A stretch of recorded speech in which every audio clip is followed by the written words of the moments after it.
Yeah. And keep practicing. There's always room to keep learning and practicing. Indeed. Yeah.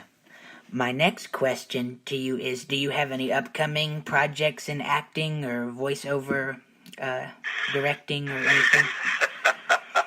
That's one of those great questions, because there's a secrecy around a lot of games. I guess the one that I can talk about is a game, I think it's called Justice. I can give it a look. It's a localization of a Japanese title that I had a lot of fun working on back in December. And I know that it's meant to come out next month, I think, and that they did have a launch title, and we were encouraged to talk about it. So I think that's what that one is called. Justice?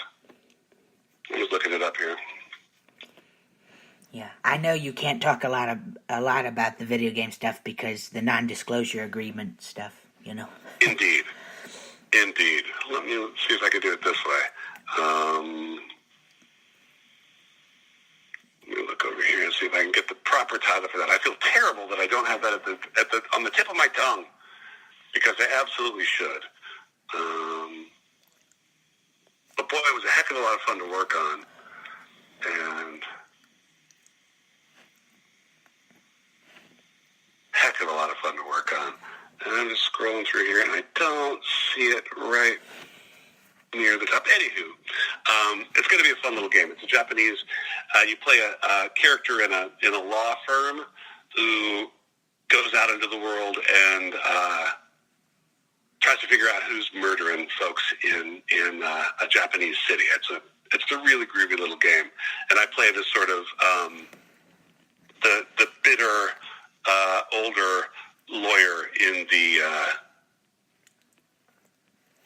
office. So it was a lot of fun. But that's one I'm pretty sure I could talk about. But other than that, I got to keep it under wraps. Yeah, I understand. We don't want you to get in trouble, and I don't want to get in trouble too. So. Well, and it's these companies. They have a real. They have a program that they want to put out. They're going to advertise the game in a certain way, and so they want to be the one to announce that it's happening, and they want to make sure that they can sell enough games so they can make another one. You know what I mean? So we definitely have a ton of respect for that, because as long as the games keep selling, then there's more work for me. Yeah. And it's a team, as a voice actor, you have to work along with the other people in the industry. If not, 100% true. Nothing gets done if you do it alone, Right. 100% true. Yeah.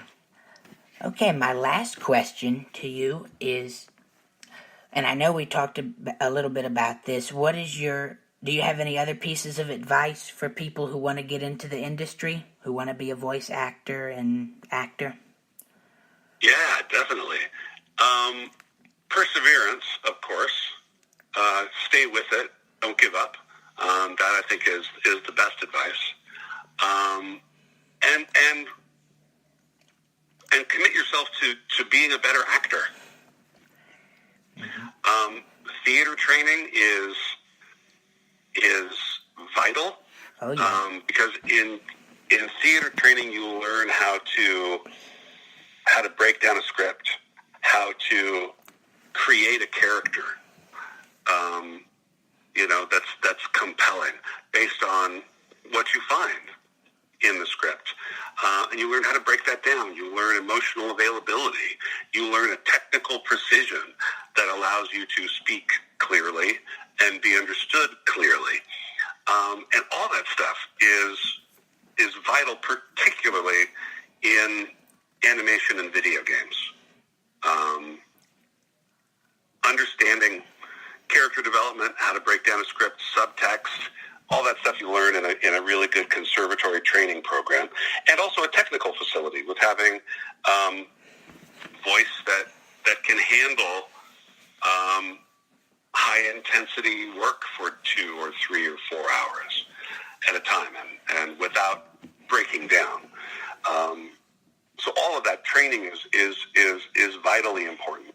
And like again, I just said, I think that so often we focus on, and Bryan Cranston said this, and I thought it was genius. We focus on acting and auditioning like it's a job interview, and the more important thing for us to do as performers is to create a moment where something magical happens. And that's something that it takes a great deal of time to do. And so to think less about how can I impress this gatekeeper, this casting director, or this producer, or this director, and think more about investing in how do I create a moment that is going to be impactful in some way. I think if you're doing that, if you're focusing on that, then you're focusing on the big goal. Impressing casting directors and other folks, I think, is majoring in the minors, because you can't possibly know what exactly it is that they want. You can just do your best, step up, do your preparation, and make choices and do your best. And if you're focused on becoming a better actor, the work will come. Yeah. Yeah, you have to be persistent and make a name for yourself. Don't have a big ego, but do what you can do, and the work steadily comes, and if you love it in the industry, you'll enjoy it, and it'll be very rewarding. Indeed. And I'll tell you, too, I think you said something that's really, really smart there, is not having a large ego. That part of this business, that the acting in particular, is a servant's mentality. You're serving both the writer and the audience because you are the conduit through which the words pass. So we're actors and directors working together.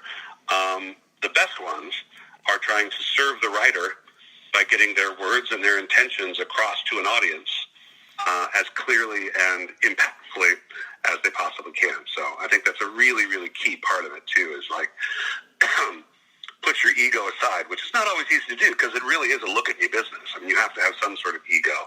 You have to want to have people look at you and be impressed by the work that you do. That said, the work itself is really about serving a writer and an audience. Yeah. Well, Keythe, it's been a pleasure talking to you and hearing about you too. Your career, and thank you very much. It's absolutely my pleasure. I hope we'll talk soon. Take good care. Thank you. You too. Bye-bye. Bye-bye. And that was voice actor, voice-over director, and actor, Mr. Keythe Farley. Thank you very much for joining us today. Join us in another hour when I interview comedian and entertainer Mr. Mark Matthews. Thank you very much for listening, and God bless you all.